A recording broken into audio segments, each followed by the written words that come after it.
welcome to Project Seagrass's talk today on the ocean wonder plant that is seagrass.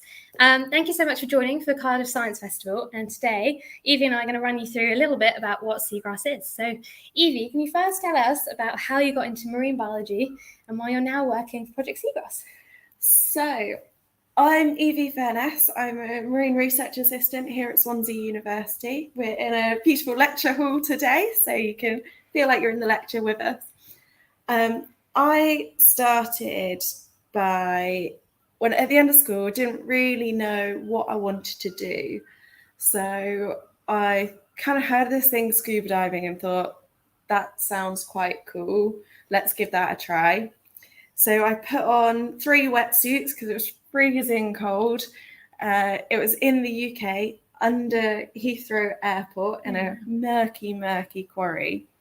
And I dived into the water and it was so murky I could barely see. So I grabbed my buddy's hand and I looked across to their hand and realized that all I could see of them was their hand. And I just thought, wow, this is such a cool thing. This is amazing. I need to do this more. I need to learn more about this. So off I toddled and went on a little explore of the world. And I was super fortunate that as a child, as about a 10-year-old or a bit younger, my parents took me out to the Great Barrier Reef in Australia. And they took me snorkeling. And I got to see all the incredible colours and life, and there was just fish everywhere, and everything was bright and noisy and super exciting as a kid, so little. So I thought, right, I've got the world as my oyster, I'm going to go off and explore again. And I went to that same patch of reef, same patch of the Great Barrier Reef out in Australia. So lucky to have been there twice. But I was 10 years later, and that colour, that vibrance, the life that I remembered was gone. It wasn't there. It was dull. It was bleak. There wasn't many fish, the occasional 1 or 2 parrotfish going past. And I just thought, this is bonkers. This isn't okay. I need to do something about this. I need to help. So I came back from exploring the world and got myself a place at Swansea University and studied marine biology. And whilst there, I got to know Project Seagrass and learned all about this insane wonder plant, seagrass, and realised that was something I could do to help those beautiful coral reefs out in Australia. So that got me hooked. What about you, Emma? Wow, what a story. For me, so I suppose I was inspired first, I think like many of us, by those BBC documentaries with David Attenborough, watching the coral reefs, the dolphins, the whales, the bird life, diving into the water. Oh my goodness, I just wanted to be that person who was there in the thick of it, filming and saving basically our wonderful planet and the creatures that are in it. So then I was inspired to do biology at university, and then I went on to do marine systems and policy at Masters. And that's when I first discovered seagrass. So I'd never actually heard of it until about 2 years ago. And we went on a field trip and we went diving, and there was a great big bank of seagrass next to us.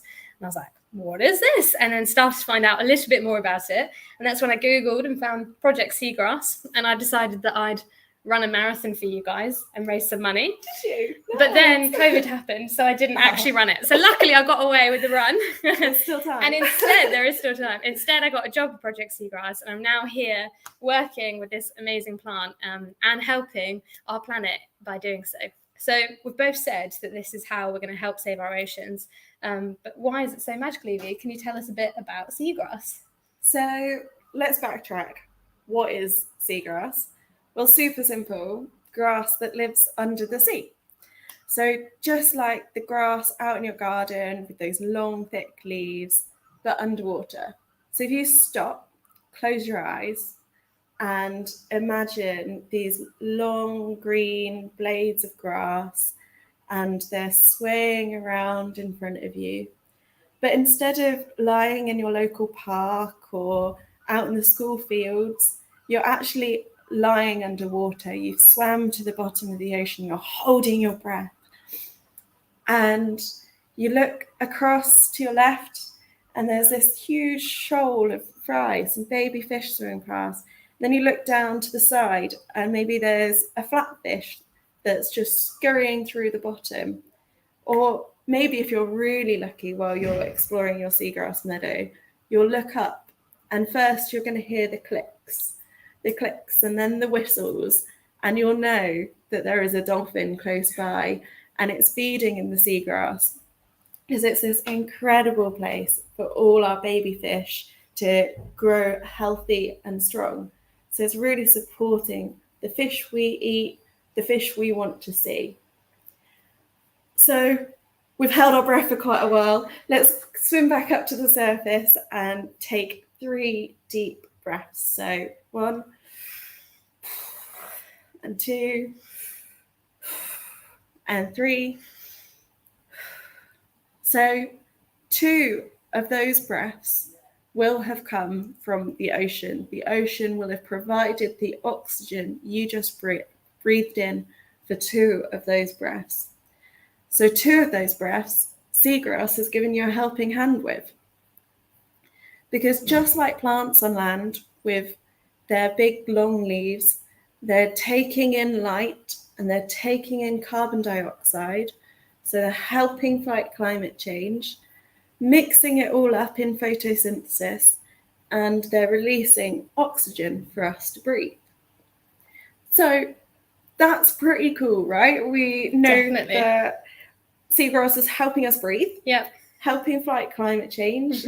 Some species do it 35 times faster than trees on land in tropical rainforests. And it's helping provide amazing spaces for lots of fish and marine life and creatures just like my friend Pete the octopus here to live and thrive. But that's just the beginning. It does these insane things like it's protecting our coastlines from all these big storms that are coming in at the moment. It's helping clean the water so that when we go out to swim, there's less viruses and microbes living in that water. It's also trapping in microplastics so that it's all much cleaner for us to be in, for animals to be in. So it's pretty cool. We like seagrass. Yeah, we do. Very cool. But why does our job exist? Why do we need to help seagrass? Yeah, so obviously seagrass is amazing, but sadly it's disappearing, and it's disappearing fast. So we've lost about 90% of our seagrass meadows globally, which is like terrible. And why are we losing our seagrass meadows? Sadly, through human impact. So something we're all going through right now, this Storm Eunice and all her cousins that are happening right now, this weather and more extreme weather that's occurring because of climate change is unfortunately not an ideal habitat for seagrass. So seagrass likes quite sheltered bays, harbours, and with these storms rolling in with these great big waves, unfortunately this is going to be damaging our seagrass meadows, ripping seagrass out of that bed, upsetting the lovely ecosystem and making sediment churn up and deposit onto the seagrass. And with all this churning sediment that's now in the water rather than nice and settled in our calm meadow, there's less light that's able to penetrate from the water surface, from the sun, to the seagrass, and so it's not able to photosynthesize, and it's losing its substrate's hold, and so this meadow is slowly disappearing with extreme weather. And another consequence of storms and such, like this one, is all the flow that's coming from land, from the rivers and the water that's coming from our agricultural system straight into the water. You can imagine all the stuff that is now bringing in to our oceans along our coastlines. So all the nutrients from the soil, from what we spray onto our fields, from our industries and our factories, all that sort of like pesticides that we put into our ground, that's all going from land and into our ocean. And all this stuff is creating an environment that isn't ideal for seagrass, and in fact is ideal for algae. So we have algal blooms that are now proliferating across our coastline, and this is smothering our seagrass again and stopping that light from penetrating, getting to our seagrass. And this is something called eutrophication. So it's when there's excess nutrients in our water from our land that shouldn't be there. So one thing that we really need to think about is how we can change the water quality and stop all this stuff going from our land and into our oceans. Another factor is boat impacts. So we are a coastal community, and we like to use our waters with boats, but unfortunately there are many impacts. So propellers on the back of boats, unfortunately, are like a bad haircut. So if they go through a meadow, those propellers are churning up and they're causing lots of boat scars in the meadow. And if you look down at it, it becomes a bit of a matrix where you can see straight where this boat has driven through. As well as moorings and chains attached to the floor. And then, obviously they lift up when tide comes in and then tide goes down. And this chain is sitting and resting on the seagrass and pulling it out and disturbing all the seagrass. So it's also ripping it out, physical disturbance. And unfortunately, if the seagrass leaves at the top, if those are damaged, then we might be able to see new growth coming through the plant. But if the roots underneath, and something called a rhizome, which is a special kind of root that goes horizontally across the sand and it connects to another shoot of seagrass, if this rhizome and the roots underneath get pulled up or broken, then our seagrass meadow isn't going to be able to recover and reproduce as well as it was before. And then another thing is fishing and dredging and sort of like construction that happens around our coastline. So if we build a new harbour, then we need to be able to build a harbour wall for it and then make a nice deep space for our boats to be able to go through and channels. And so we're just physically picking up our seagrass meadows and depositing it, because seagrass wasn't known really how important it was before all this construction started happening. We didn't really appreciate how special it was, so why we need to start protecting it. But luckily we do now. And that's why we're trying to restore our seagrass. So can you talk to us a little bit about what restoration projects we've got going on? Yeah, definitely. So here at Project Seagrass, we've got a lot of different restoration projects going on. We've got 2 in Wales, we've got 2 in England, we've got 2 in Scotland, and this is just the beginning. We're going to go bigger and better each time. So what do we mean by restoration? For us, it looks like underwater gardeners. So what we're doing is we're going out, we're putting on our scuba diving gear, we're swimming down to the bottom of the ocean, where we are hand picking seeds, and we're picking a lot of these seeds. So they look like little peas in a pod, so just in a little line on the end of a long blade of grass, and we can hand collect those so that we don't damage the plant at all. There'll be plenty of left for that meadow to stay and keep going. And we put them into a mesh bag while we're swimming along, and then up we go back to the boat and head back to our labs here at Swansea University, where we've got loads of really cool systems where there's water flowing through the tanks so that the seagrass keeps churning around and keeps moving and is kept clean. But what we're trying to do is we put all those seeds that we've collected into these big vats and we just let them rot for a couple of months, which sounds really odd, and I can tell you it stinks. Like, it smells so bad. Mm-hmm. But it's so worth it, because as we collect the seeds, they don't just come as the individual seeds. They come in that pod with some seagrass material, so the actual plant material still attached. So we need to give it that time for the plant material to rot away. And then as it rots away, it will float up, and the seeds, they'll naturally want to sink out of the material and sink to the bottom of the seabed, or in this case, the bottom of our tank. So that means we can then just scoop off all that rotting plant material and just be left with these nice clean seeds at the bottom of the tank. Now we've got our seeds. If you were going into your garden at home and you wanted to plant a nice big veg patch, you'd first off take a pot and put your seed in the pot. But we don't want to put plastic pots out in our ocean, or even terracotta pots. That's not how we work.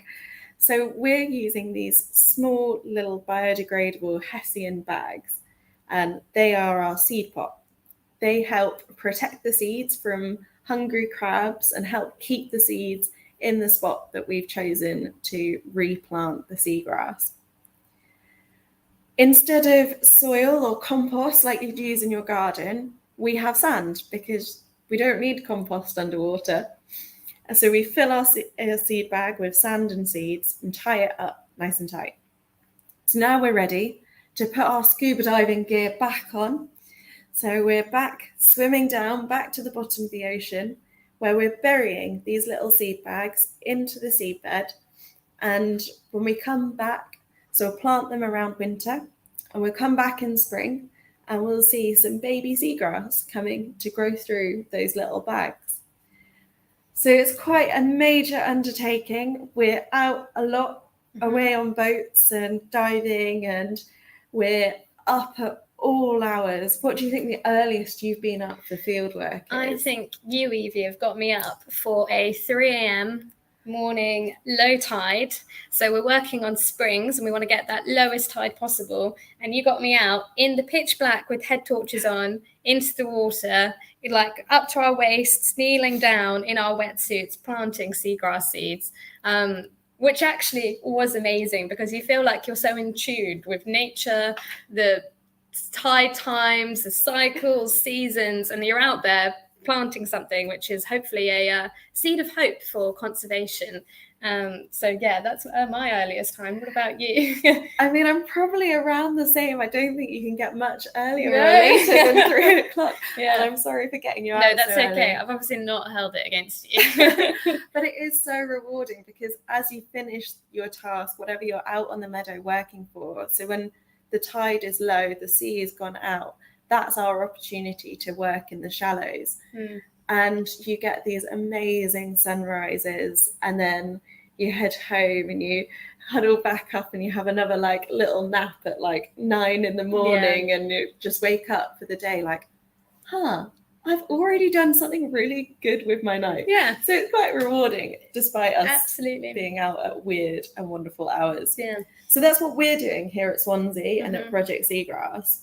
But could you tell us a little bit more about what people watching might be able to do? Yeah. So when you're at home, it might sometimes feel difficult to realise how connected you are to the ocean. But everyone has a direct impact on our oceans and what's going into them. So one of the big things that we can all think about is climate change. So if we want to try and help our seagrass, we need to reduce the impacts of climate change on them. Probably all heard this before, but one of the typical things to try and help with climate change is reducing our CO2 impact, reducing how much maybe we drive, what fuel we're using, thinking about the electricity that we're using at home. I know it's difficult in times like this when there are storms, but throughout the year, every change that you make makes a small impact that we'll all be very pleased about.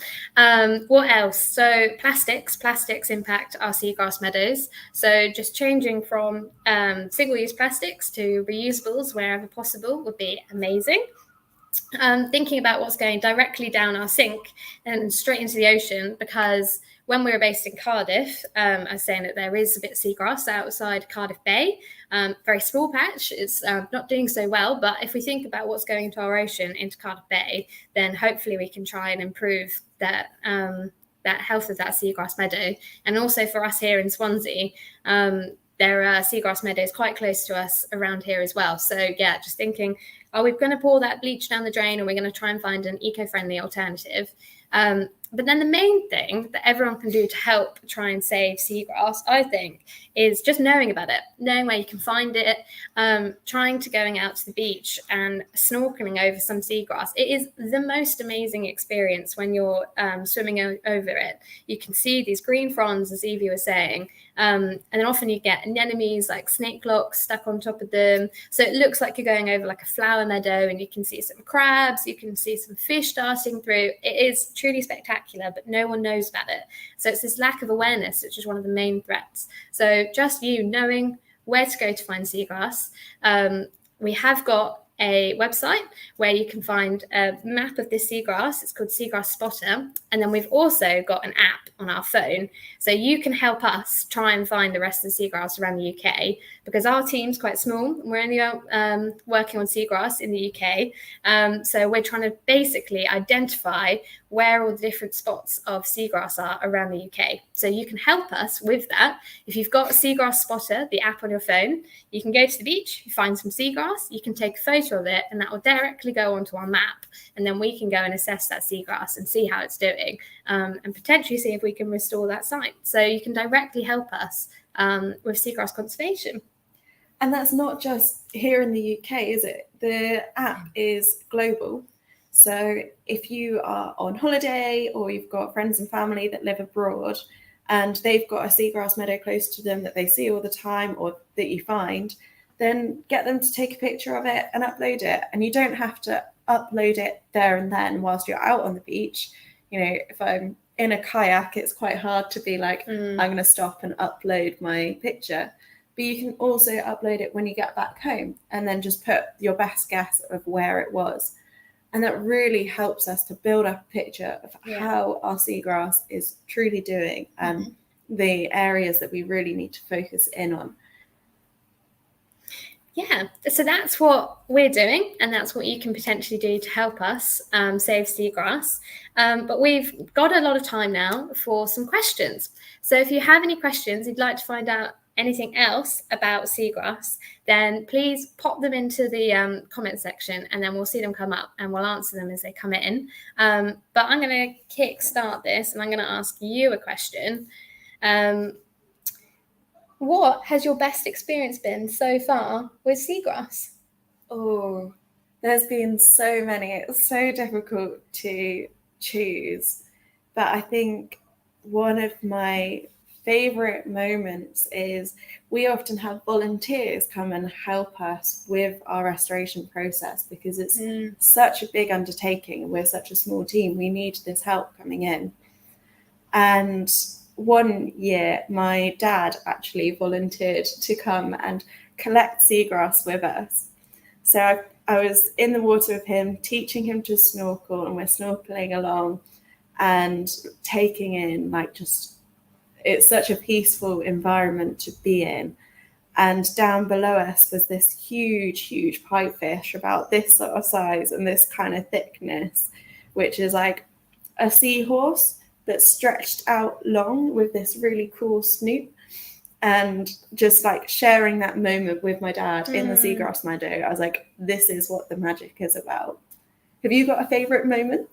Well, other than every time I've managed to snorkel over a meadow, because they're all amazing, I think it is the very first time that I was planting seeds with you, and it just felt so amazing that we were directly contributing to planting something that's going to help our biodiversity around the UK, help the planet. It was just a really amazing moment, especially after working to get to that point. So that was one of my favourite moments so far, I'd say. Yeah, it's a good feeling, isn't it? It is definitely. Right, so we've got a question. How many seagrass meadows are there around the UK?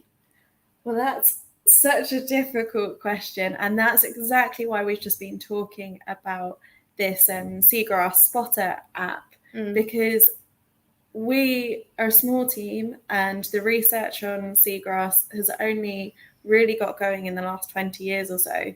So it's really quite unknown. So we're still working to get that baseline. We're making estimates and trying to figure out. So we've got projects going on where we've got teams going out with drones, so doing aerial mapping. We've got teams working with satellites to use satellite imagery to try and identify where they think seagrass will be, and lots of fancy computer models doing predictions. But what is key is getting people out on the ground and checking whether that's really the case. So it's not looking like there's as much as we'd hoped, but there's still a lot to discover. And one thing with thinking about how many seagrass meadows there are around the UK, it's also important for us to think about how many seagrass meadows there used to be, and in what sort of timescale they've been lost. So in the 1930s, we lost a lot of seagrass around the UK due to something called wasting disease, which is because of all the stuff that we were dumping into the ocean, basically caused this disease. And there was a lot of loss around that time. So we need to work out the history of seagrass as well, and sort of the historical records of what extent there was of seagrass. So yeah, I think we've got someone working on that and thinking about all the modelling that we can do of like how much seagrass there was and how we can get back to that level. Yeah. Any other questions, or maybe that's it? So we've got some other cool projects going on that might be nice to talk about. Things like, it can seem quite worrying that we're going and collecting seeds from the wild. So we're doing lots of studies to make sure that this isn't damaging in any way. But something that we are working on is we've got a member of Project Seagrass called Elise. She's incredible, and she's pulling together the very first UK seagrass nursery. So she's trying and working in South Wales to build it's a polytunnel with huge tanks that will be growing seagrass, so that we should be able to collect our seeds from there to then go out and plant. And because it's such a massive job to plant, and we've got our seagrass meadows are so damaged, we're also working to mechanize the process to make it all a bit more automated. So we've got another amazing colleague called Sam, who his focus at the moment is to find ways that we can make effectively like a lawnmower that goes out across the seagrass meadow that doesn't damage the seagrass, but collects those seeds we need rather than us going out hand picking. And the same with the planting. He's trying to make this like funky wheelbarrow kind of style with lots of spikes that's injecting seeds as the wheel rolls round. So lots of exciting things going on here at Project Seagrass. And if you want to find out a little bit more, then follow us on social media, chat to us. We're always keen for questions if you've got some in the future. And you can also check out our website, where there's like loads of really cool resources. Like you can sponsor a bag of seagrass, or you can download some education activities and check those out, or just see what we're up to. Follow our blog. And we're always around. We're doing public events, so if you never see us going to an event or a festival, then do come say hi. We're a really super small team, so if you message us on social media, you'll be talking directly to someone working in the project team who understands completely everything that's happening. So always say hi, get in touch, and thank you so much for coming on this morning when it's a bit grey and miserable to learn a little bit about seagrass. We hope that you've really enjoyed yourselves. Thank you. Thank you.